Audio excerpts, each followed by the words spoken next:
What's up, guys? It's the Furuki Bros back with another video, and today for you guys, we want to talk about Sony's plans for Spider-Man. Now, before we start, want to ask if you guys can like this video, click the bell on for notifications, and subscribe for more content from Comic Book Debate. Now, let's talk about Spider-Man. Obviously, we know what happened. Sony pulled Spider-Man out of the MCU amid contract negotiations. Things didn't work out. There's a lot of moving parts. Everyone's pointing fingers at everyone.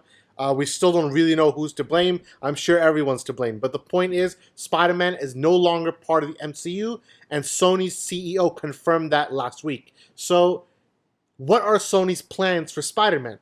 From what we're understanding is they want to build a Spider-Man cinematic universe, Which sounds weird because do you call a Batman franchise a Batman cinematic universe? No, but in this sense, there'll be a lot of Spider-Man movies centered on the character and all of his side characters, including the villains, right? So I'm going to open the floor. We'll start with Zion. And what do you think about a Spider-Man cinematic universe? Do you think it'll work? Are you excited for the projects? What's your outlook on this franchise?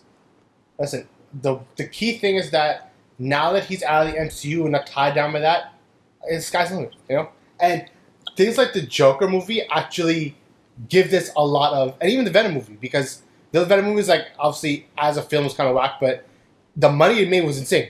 And none of us expect, I don't think anybody on the planet expected to make that much money.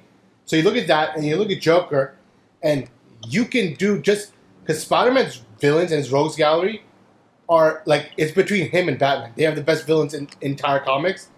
So, and they're already making a Morbius film, they're making Venom 2.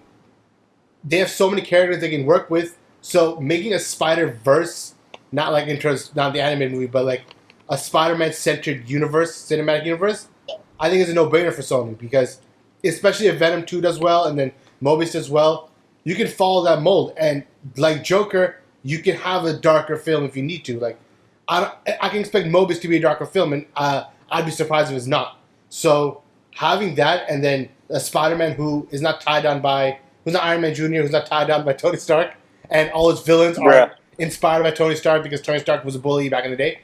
I think that's the perfect thing, and they can do whatever they want. So you have Doc Ock movie, you can have all six movie, and then you can bring Spider-Man into it. I think what more is to say? I think now that they have creative control over everything, Spider-Man, they can just work with it and do whatever they want. I think for the future, they can do some pretty crazy things. I think for now, I just want to see, and I think that's what they're going to do, is they're just going to kind of usher this Spider-Man and the Venom that they've created, just kind of pull them together. But I'm more excited if they did do something Spider-Verse related, like in live action, where you have like different Peter Parkers. Obviously, like the craziest story would be having like Andrew Garfield, Tobey Maguire, like everyone back, like have like a crazy Spider-Verse live action movie, and then I think it's long overdue that we have Miles Morales in a live action setting. So I think that's what I would personally be most excited for. But honestly, as Jan said, like they have complete control over how they want to use him now, and I think Sony they made the greatest Spider-Man movies, so I trust that studio to do their thing. I want to see a Venom versus Spider-Man. Yeah, if they're building up to a Spider-Verse, that'd be kind of cool. I doubt they'd bring back Tobey Maguire and all that, right? I feel like they should make a whole universe around him. I guess that's what they've been doing. I don't like the Venom. Did you watch Venom? Did you watch Venom? Did you watch Venom? Dude, we watched Venom together. Exactly. Actually, this is the Far From Home. The way they ended it is a good out. Obviously, I don't think they should remove Tom Holland because he's a good Spider-Man. His acting is good for the character. But if they want to, everybody knows Peter Parker already, so all the villains are gonna come after him. You can have him sacrifice himself, right? And have Miles Morales show him in the movie, have him come up and be the next Spider-Man. Yeah, I agree. Like, why not? I agree, and I think so. Everybody knows who Peter is. He makes a heroic sacrifice. He remembers the hero. And Miles Morales is like, all right, I have to become a new Spider-Man. In my head, at the end, don't make the movie. I mean, logistically, they have Tom Holland for 2 more movies. I think that he will stay for both movies, and if they do good, they'll extend him. Immediately, I think the immediate like Spider-Man 3 idea that I have is that you take it straight after Far From Home. The world, not the world, Mysterio has outed Spider-Man to the world as Peter Parker and as the villain who killed him. And J. Jonah Jameson is like, yo, this guy's crazy. Now, there's another anti-hero in San Francisco, and his name is Venom. Imagine if Venom and what's his face, Eddie, they look at the news and they see this. They don't know, they're not connected to the Avengers. They're going to take it at face value. So they're going to come after Spider-Man. So then Venom is going to come after Spider-Man and Peter, because he knows Peter's secret identity now, and they're going to battle each other.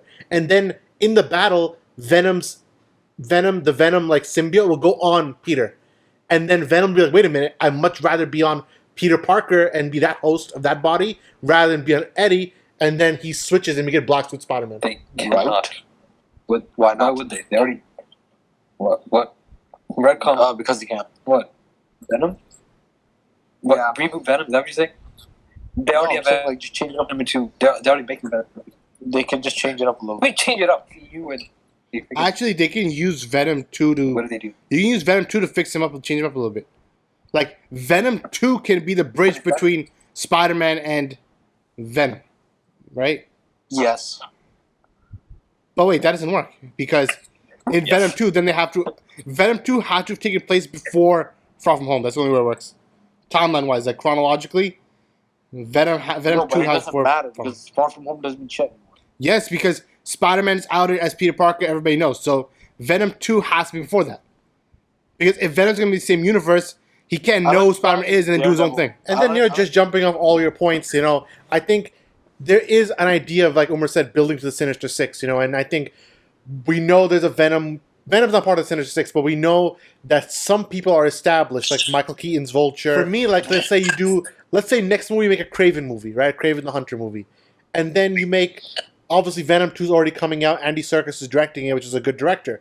So you have Andy Serkis and the cinematographer of Ben Affleck's The Batman movie, who's also cinematographer for all of Quentin Tarantino's movies. He's the cinematographer of Venom 2. So Venom 2 is actually putting some good talent together. So it could be much better than Venom 1. So to Samir's point, like, you didn't like Venom 1, it's a completely different creative team now. So I think Venom 2 has a chance to be good. Obviously, they're building up to Carnage. Then... they're going to address Spider-Man somehow, so imagine they make Venom 2, which is already going to start filming soon, and in the post-credit scenes of Venom 2, it shows Eddie Brock watching the news, and it shows J. Jonah Jameson saying the exact same thing he said in End of Far From Home. And then it connects it, let's go get him. That's what I just said. Yeah. That, like, it has to take place before Far From Home. Yeah, I think it's before Far From Home. And then at the post-credit scene, you bridge it together. Like Umar said, it's a bridge movie. You bridge it together, and then Spider-Man 3, whatever it's called, you make the two characters meet, do whatever you gotta do, and then eventually build up to Sinister Six. Tom Holland has 2 more movies. You make use of those 2 movies, and if not, extend them. All right. So what are your thoughts on Sony making their own universe with Spider-Man? Do you think it's a big deal, or do you want it to be more low-key? Where do you want the character of Spider-Man to go now that he's not part of the Avengers? Let us know in the comments below. From myself, from Zayon, from Umar, and from Samir, this is the Fruki Bros. We'll see you next time. Peace out.